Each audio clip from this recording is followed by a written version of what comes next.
8ing. Mature archive warning. Creator chose not to use archive warnings categories.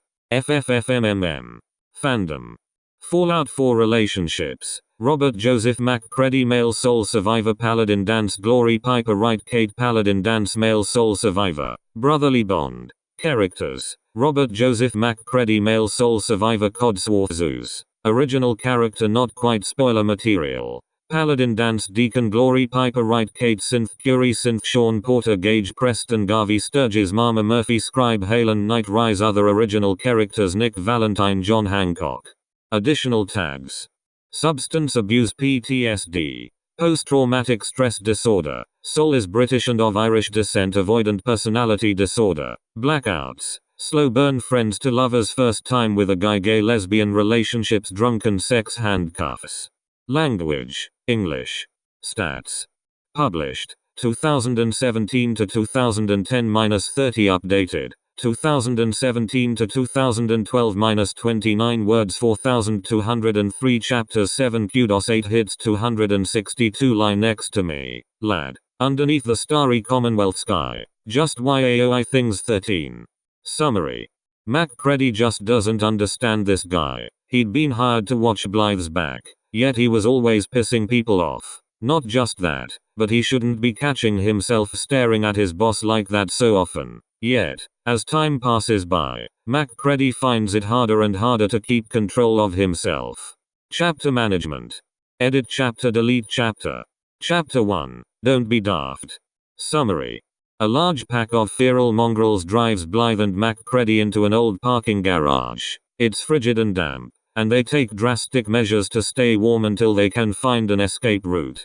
Chapter text. Right double quotation mark.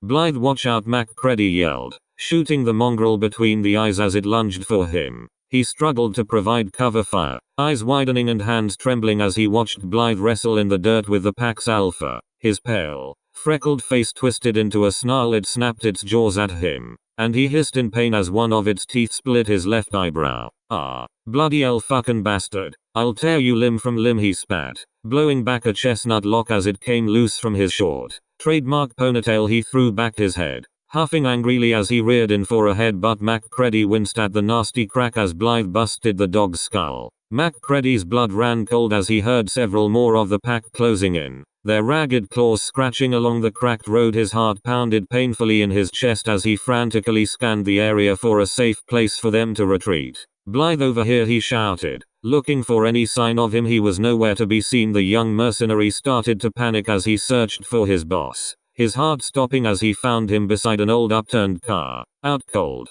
Phew. Crap. Blythe. He knelt down and pressed his ear to Blythe's chest, sighing in relief as he heard his heart beat. McCready glanced quickly behind them, listening for signs of the pack. Nothing. He stared down at his boss, his stomach knotted with worry. It wouldn't be long before the dogs picked up their scent again, and it was already getting dark. He braced himself and gripped Blythe by the shoulders, grunting as he leaned into him and shifted to support his weight. Dart. Ugh. Wow, the Mac. Where are we? Exactly, Blythe drawled, making McCready jump. He'd been sitting against the wall, deep in thought when he'd woken up.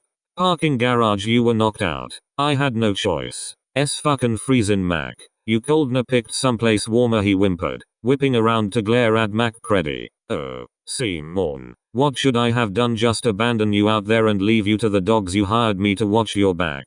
That's exactly what I did. Blythe stared back at him awkwardly, hiccuping slightly as he shivered. He frowned and let out an exasperated sigh. Pushing himself up off the wall, McCready felt his cheeks burn as he padded up to the other man, silently hoping he didn't notice him blushing. He cleared his throat, suddenly nervous. Listen. This is just survival. Blythe nodded, a muscle jumping in his jaw as he struggled to stay warm. McCready shut his eyes as he took off his cap, running a hand through his messy hair. He stiffened when a warm hand grasped his arm, and his eyes widened as he was pulled in close, his breath coming out in gasps.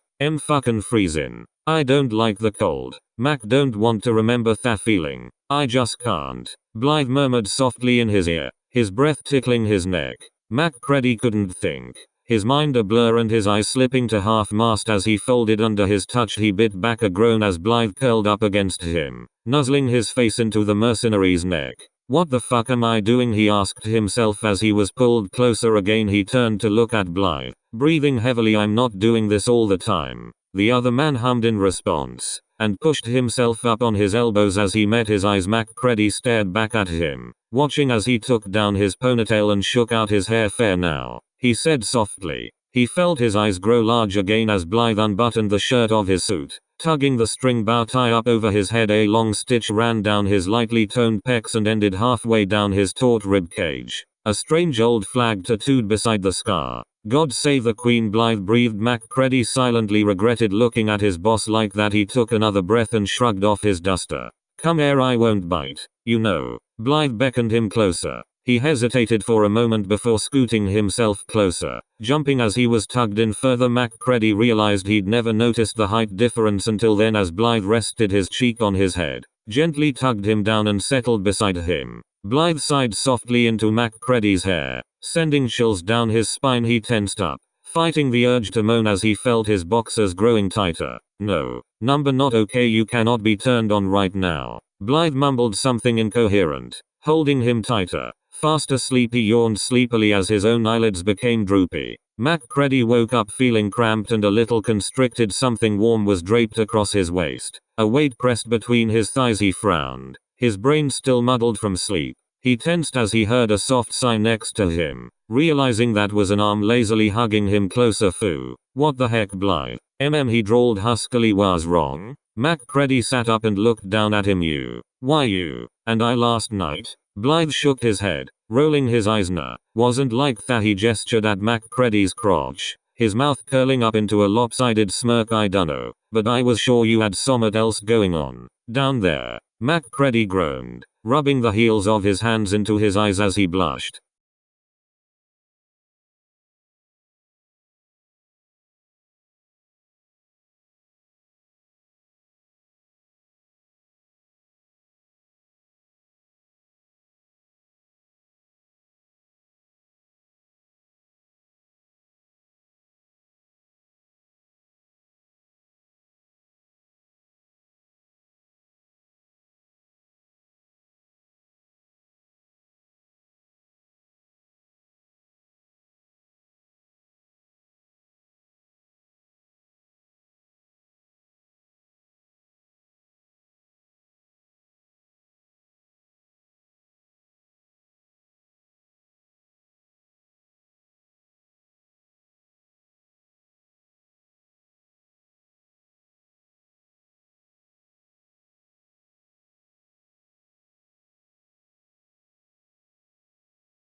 Lie next to me, lad. Underneath the starry Commonwealth sky. Just YAOI things 13.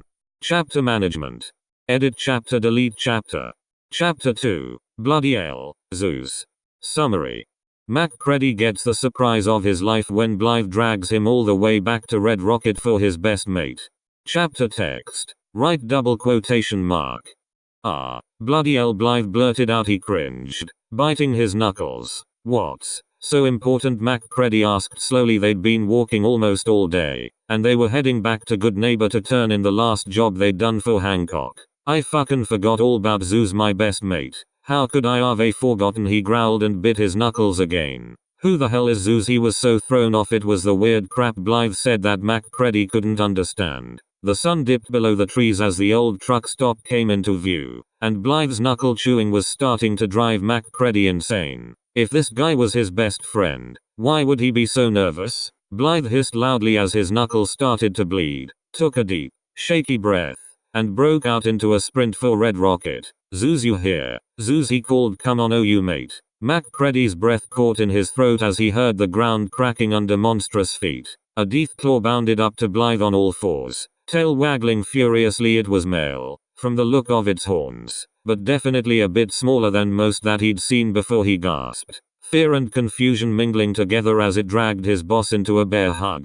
flitting its tongue out to lick at his face. What the? This is Zeus, MacCready stammered in disbelief. Tha's right hatched him from an egg, found at Salem Museum o' Witchcraft. Blythe nuzzled Zeus and sighed happily. Zeus woulda tracked me down. Just to be with his mate wouldn't have been the first time. MacCready tensed as Zeus approached him with an air of curiosity. Hi, buddy. He bent down and sniffed him, the force of his nostrils blowing off his cap. After a few moments of panicked anticipation, Zeus ran off around the corner and came back with a deflated kickball hanging from his jaws. Gee boy. Zeus Blythe grinned at MacCready as the young Deathclaw dropped the toy at his feet. Well, throw it, Wolja. It had been a few hours since they'd set off for Good Neighbor again. This time with Zeus pulling up the rear. MacCready found it weird that, given he was a Deathclaw, he still turned tail and ran at any sign of trouble. It just didn't make sense. As they approached Good Neighbor's rusted old gates, MacCready relaxed for the first time all day. Blythe fumbled through the pockets of his suit, pulling out a tattered pack of cigarettes and shaking it open. MacCready reluctantly said no when he offered him a cigarette, and watched the twin trails of smoke hungrily from the corner of his eye as his boss indulged himself. Well, if it isn't my dirty, little errand boy, Hancock shouted cheerfully, strolling up to them from the old state house. Fahrenheit donning her usual shady grin as she leaned up against the ancient building. The ghoul looked from Blythe to MacCready, taking up with MacCready. How that's one hell of a gun to have at your back.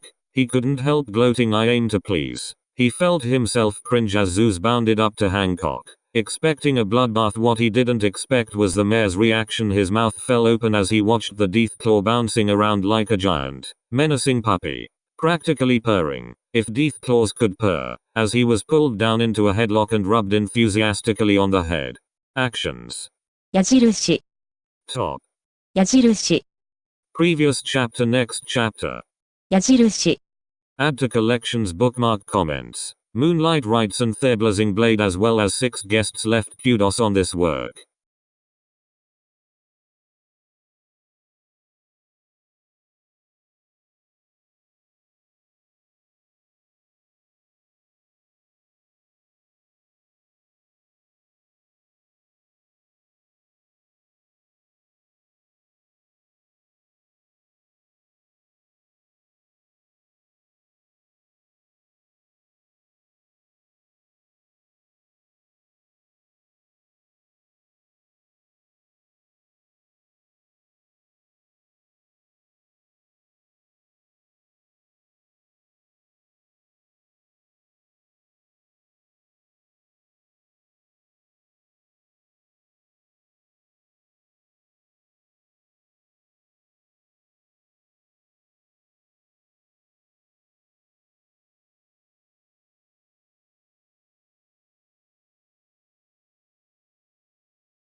Edit chapter delete chapter.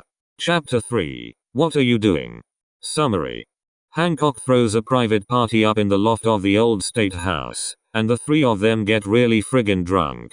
I'm obsessed with those irresistible what are you, and please, prompts I see from time to time when I read other people's fanfics. Chapter text. Right double quotation mark. So, sounds like Pickman's gallery was quite the shitshow. Hancock chuckled darkly as he chose a jet inhaler from the table. MacCready half listened as Blythe turned in their last job, watching twin trails of smoke as his boss smoked. The strange tattoo across the other man's chest flashed back into his mind. He hadn't seen anything like it before. The closest thing he could think of were those old, pre-war American flags. But Mac Blythe snapped his fingers, making MacCready jump. He shook his head, disoriented. You come in, lad. Where are we going? And the blasted thing asks me, will you comply? I decide to have some fun with it. I'm mocking it, and then it fucking blows up. Blythe doubled over, laughing hysterically as he wiped tears from his eyes. The three of them had been up in the loft of the old state house for the better part of the night, drinking and swapping road stories. After a couple hours, Hancock lay sprawled across an old couch, and MacCready giggled uncontrollably as Blythe deliberately teased him, the funny part of it being his strange accent. Suddenly, Blythe fell silent, and his gaze fell down to the mercenary's lips. MacCready swiped his tongue across nervously, and his eyes snapped to the motion. His head swam as he struggled to think, and his heart raced when Blythe cupped his jaw. Breathing heavily through his nostrils, he leaned in and mouthed MacCready's jawline, sending shivers down his spine as he fought to control himself. Blythe let out a soft whimper, and MacCready realized he was getting hard. His jeans were hugging uncomfortably tight around his crotch, and he seriously hoped it was just the booze as his eyes slipped to half-mast. MacCready leaned into the embrace just as Blythe pulled back, a look of fear on his pale face as he shied away. "What's wrong?" he slurred, his cheeks growing very warm. I forgive me," he stammered, his steel blue eyes widening, and with that, he fled the building, forgetting his jacket. Chapter management. Edit chapter delete chapter. Chapter 4. Night Terrors. Summary. MacCready goes after Blythe, and finds him at the Hotel Rixford, deeply enthralled in a nightmare. Chapter text.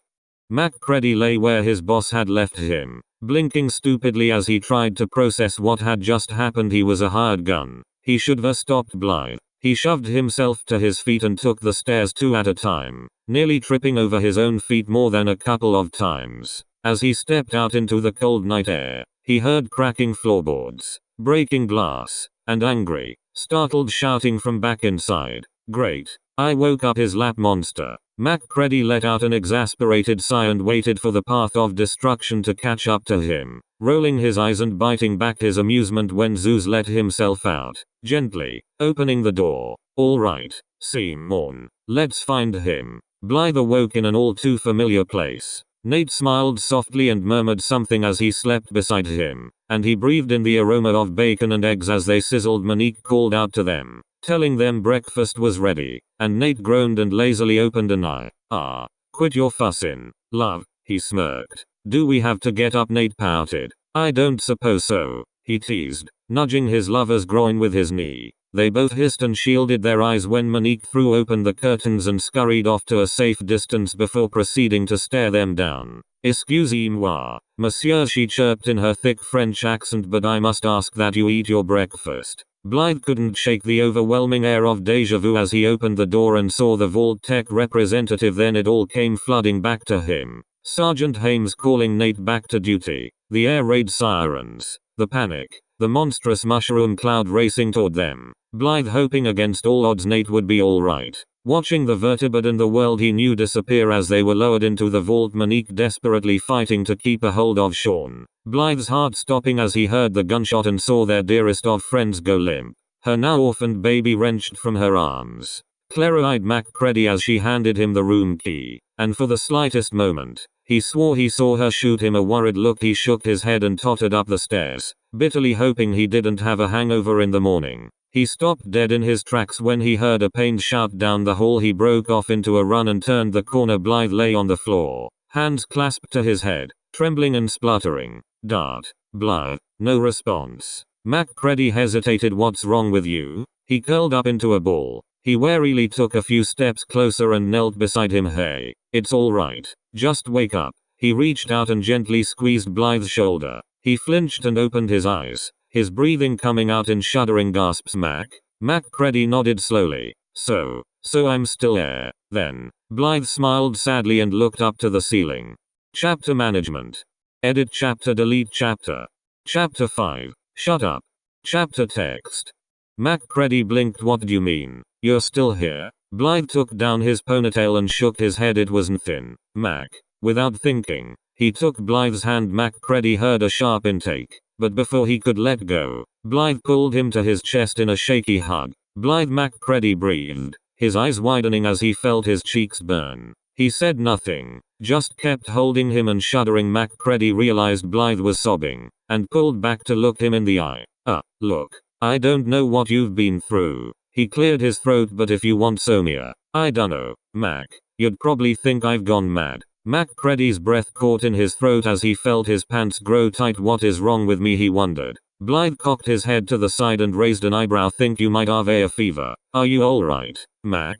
MacCready's stomach knotted as he felt his crotch bulge, and he dragged Blythe in and kissed him. He gasped, surprised, before kissing him back, winding his fingers into the mercenary's hair. His breath was coming out in short, little pants, and he whimpered loudly. Blythe tugged him closer and slipped his other hand up underneath MacCready's jacket, his fingers cold as ice as they found his nipple, sending a chill down his spine. He pulled back for a moment and shrugged the jacket off, barely managing to throw it to the side before Blythe growled and pinned MacCready underneath him and kissed him again. He bit back a moan as Blythe slipped his tongue into his mouth, his bulge throbbing in his pants.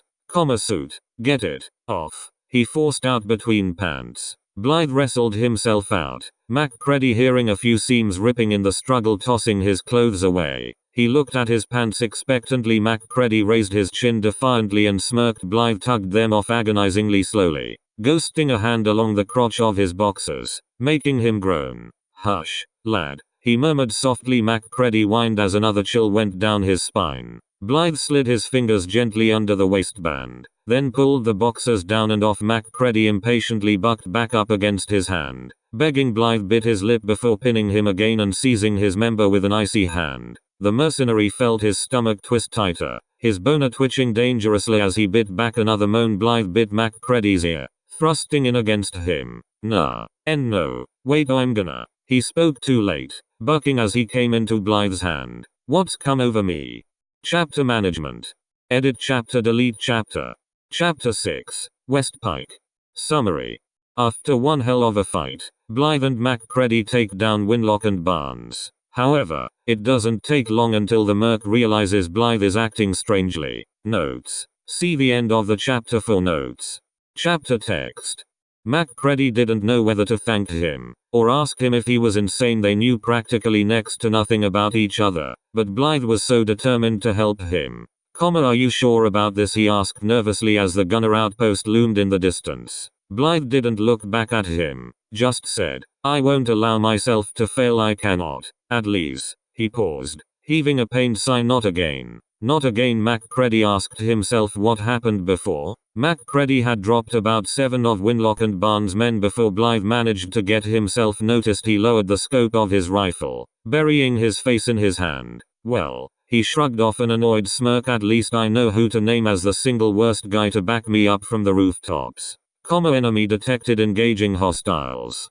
Shit. Right, double quotation mark. Blythe, watch out, MacCready shouted. He heard one of the lift's support beams snap, scrambling underneath the overpass into an odd little burrow to dodge a barrage of bullets and sparks as Blythe caught himself on the crumbling highway. Bloody fucking hell. I'll slaughter you right where you stand, you horse's ass, he snarled. Jasper awoke to ears ringing and blood boiling. In anger he sighed in exhilaration as his face split into a demented smirk.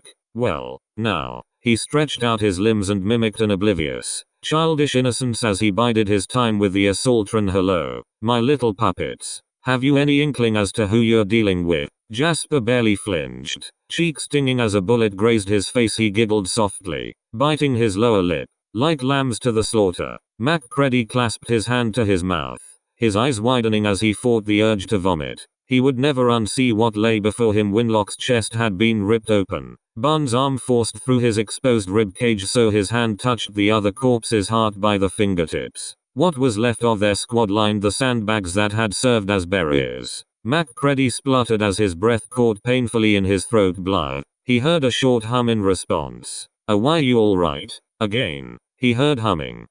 Let's just get outta here. Yeah. The journey back to Red Rocket was spent in an eerie silence. MacCready had tried several times to get Blythe to speak, but each time he only yawned defiantly. The sun dipped past the tree line as they reached the rundown truck stop. MacCready was already ducking under the jammed garage door when he heard something tumble to the dirt with a loud thud. Shit. Blythe. He rushed back outside. Blythe was just visible in the washed out light from the truck stop, seemingly unconscious and unnervingly limp. MacCready approached Blythe cautiously and knelt down beside him after a few minutes of attempting to rouse a response. He slung his pack off his shoulder and tossed it to the side. He grunted as he lifted the other man and edged in closer so he could support his weight.